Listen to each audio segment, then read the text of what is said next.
జరిగింది. ఒకప్పుడు నేను రోడ్ల మీద పిచ్చోడిగా తిరిగిపోండి. యేసు ప్రభుని నాకు తెలియదు, చర్చి తెలియదు, వాక్యం తెలియదు, ఏబిసిడి తెలియవు.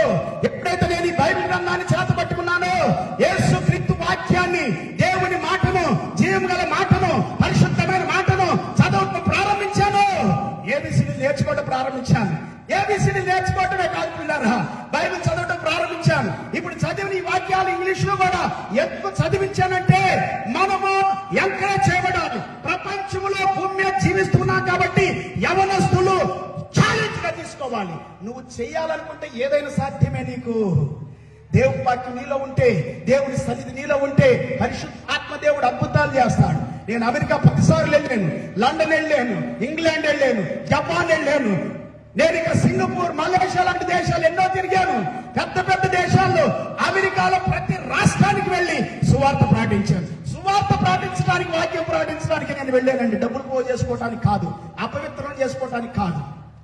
నా చేతిలో 5 పైసలు కూడా ఉండదు, ఇప్పుడు కూడా నా బ్యాంకులో కూడా ఉండదు. ప్రభు చెప్పాడు నాకు మొదటి రోజే.